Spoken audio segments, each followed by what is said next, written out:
ہندوستان بر صغیر کے حالات اور اسلامی سلطنتوں سے قدر مختلف ہے۔ یہاں پہلی صدی میں اسلام آ گیا، یہ ہندو علاقہ ہے۔ یہ جو سری لنکا ہے، یہاں عرب تاجروں کے ذریعے سے یمن سے جو آتے تھے بحری جہاز، ان کی تبلیغ سے یہاں اسلام آ گیا، اور یہاں کا جو راجہ تھا وہ تو مسلمان نہیں تھا، لیکن عوام الناس میں اسلام آ گیا۔ اور یہ جو ساتھ مالدیپ ہے، مالدیپ کوئی 2500 جزیروں کا ملک ہے، مالدیپ 2500 جزیروں کا ملک ہے، اور وہ جزیرے لمبے سے لمبا جزیرہ 11 کلومیٹر ہے، اس کا نام ہے مالے، اسی میں ان کا دارالحکومت ہے۔ باقی سارے جزیرے بس ایسے جیسے تمہارا مدرسہ ہے، اتنا ایک جزیرہ ہوگا، ایسے وہ چھوٹے چھوٹے جزائر پر ہے۔ عنبر وہاں بہت نکلتا ہے، اللہ نے ان کو رزق دیا ہوا ہے عنبر کے ذریعے سے۔ تو یہ ان جزائر سے ایک قافلہ جا رہا تھا، اس میں یہاں کچھ عرب قبائل آباد ہو گئے تھے، تو ایک قافلہ بحری جہاز پر سری لنکا کے بادشاہ نے تحفے تحائف ولید بن عبد الملک کو دی، ان سے دوستی لگانا چاہتا تھا۔ تو جب یہ کراچی کے قریب گزرا بحیرہ عرب سے، تو تیبل یہ دریائے سندھ کے کنارے تھا، یہ سندھ کا بہت بڑا شہر تھا اس وقت۔ تو وہاں سندھ کے ڈاکوؤں نے بحری جہاز پہ حملہ کیا اور قافلہ بھی لوٹ لیا، اور عورتوں کو بھی قید کر لیا، مردوں کو کچھ قتل ہو گئے۔ تو ایک عورت پکاری، یا للحجاج یا للحجاج یا للحجاج۔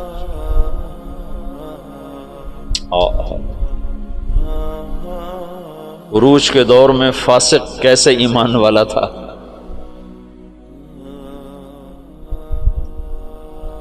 تو کچھ لوگوں نے مال لوٹنے کے بعد کچھ لوگ چھوڑ دیے تھے، تو یہ لٹا پٹا قافلہ جب پہنچا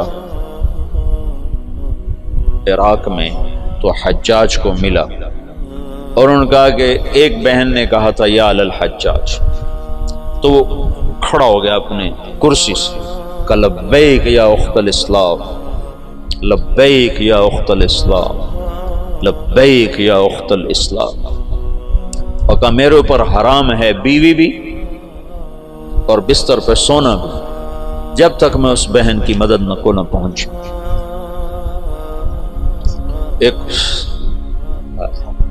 جس کے بارے میں اللہ کے نبی کا کہنا ہے کہ وہ بنو ثقیف میں ایک مبیر ہو، ایک صفاق ہو، صفاق ترین فاسق ترین انسان غیرت ایمانی سے ایسا بھرا ہوا ہے کہ میرے اوپر بیوی حرام ہے، میرے اوپر بستر پہ سونا حرام ہے، جب تک میں اس بہن کی مدد کو نہ پہنچوں۔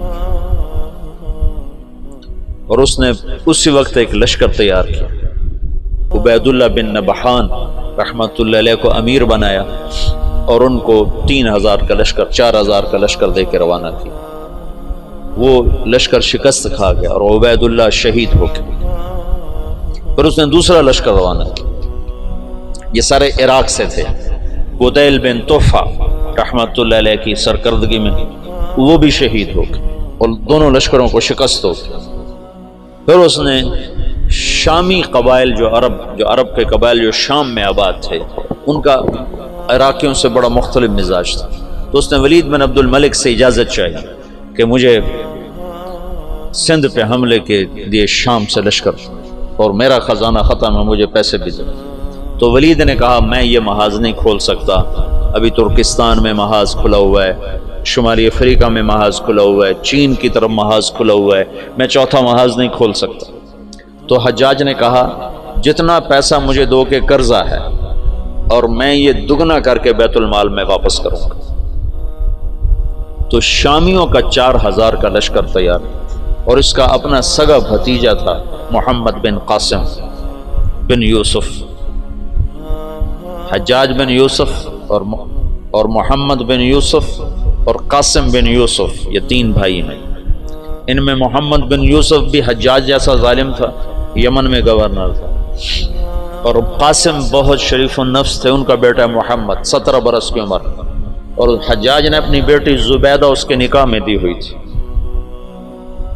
اس کو منتخب کیا اور اس کو 12000 کا لشکر دے کے روانہ کیا، اور باقی جو ساز و سامان تھا وہ سمندر کے ذریعے سے بھیجا، جتنا باقی سامان تھا، اور ہر 3 دن کے بعد اس کے پاس خبر آتی تھی. اس نے ڈاک کا ایسا نظام بنایا کہ ہر 3 دن کے بعد خبر حجاج تک پہنچتی تھی. اس طرح راستے میں چوکیاں قائم کی اور پورے جنگ کا نقشہ حجاج بصرے میں بیٹھ کے خود کنٹرول کر رہا تھا.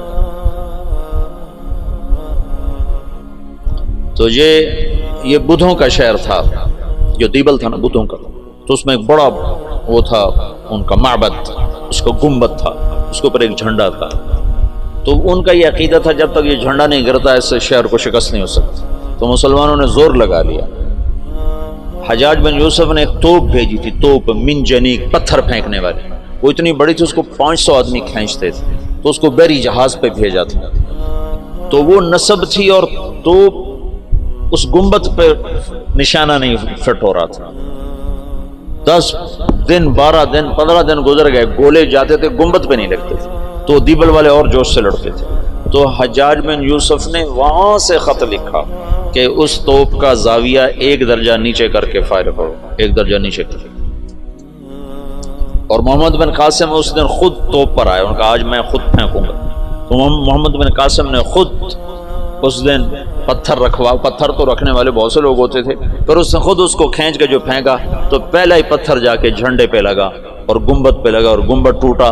تو شہر والوں نے ہتھیار پھینک دیے. یہ 92 ہجری کی بات بتا رہا ہوں، 90 ہجری کی بات بتا رہا ہوں. 90 ہجری میں اسلام کا پہلا داخلہ ہے فاتحانہ. ویسے تو سرندیپ یہ ہندوستان کا حصہ تھا، سری لنکا ہندوستان کا حصہ تھا، اور وہاں دعوت پھیل چکی تھی، وہاں اسلام پھیل چکا تھا دعوت کے ذریعے. لیکن فاتحانہ انداز میں جو مسلمان بر صغیر میں داخل ہوئے ہیں تو محمد بن قاسم رحمۃ اللہ علیہ اس کا ذریعہ بنے اور دیبل فتح ہوا ہے. راجہ داہر اس وقت وہ پورے سندھ کا بادشاہ، پورا ہندوستان 2 حصوں میں تقسیم تھا، ہند اور سندھ.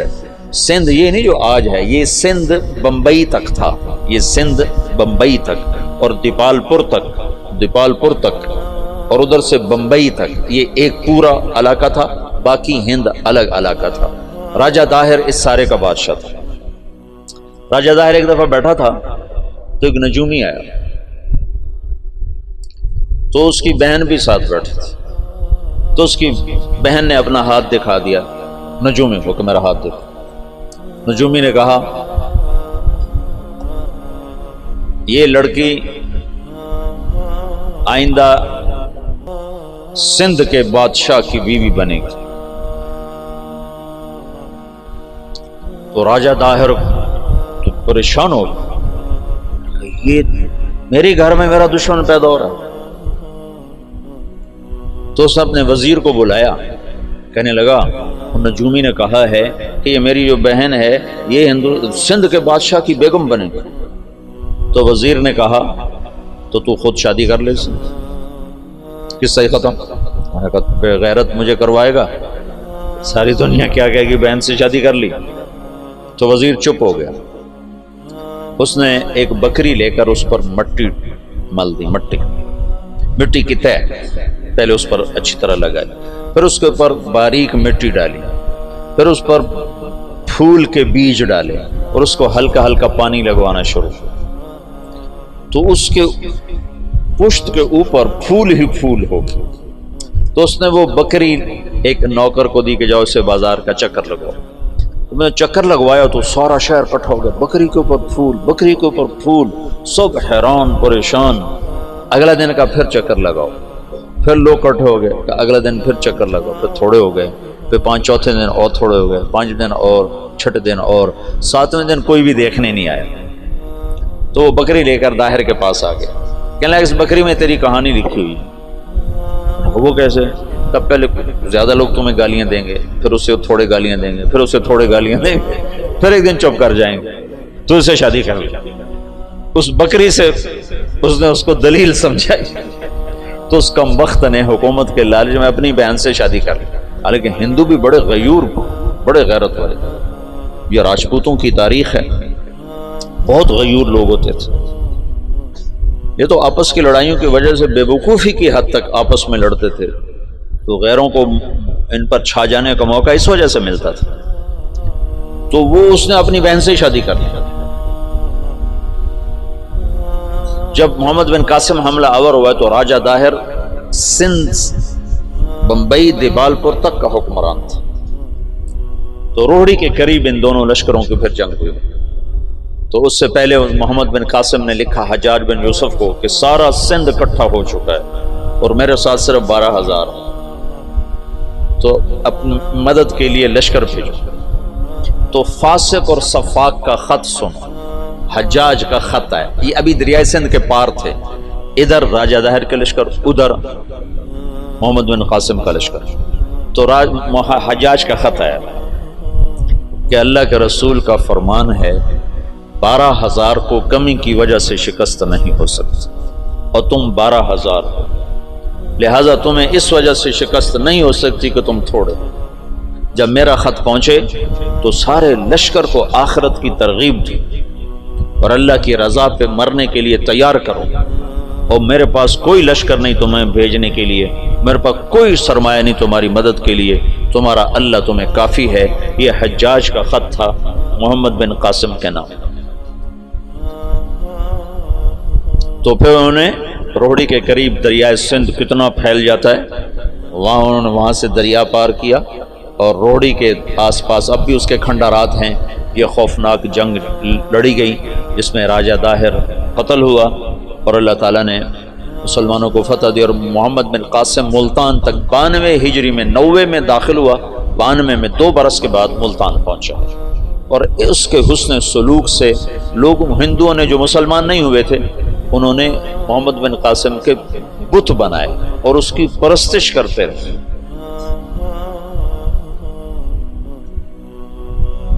یہ اس طرف سے 92 ہجری میں اسلام داخل ہوا ہے۔ پھر اس کے بعد ہندوستان کے پوری جو تاریخ بدلی ہے کہ مسلمانوں کے ہاتھ میں اقتدار، وہ 5ویں صدی میں جا کر جب محمود غزنوی نے ہندوستان پہ حملہ کیا۔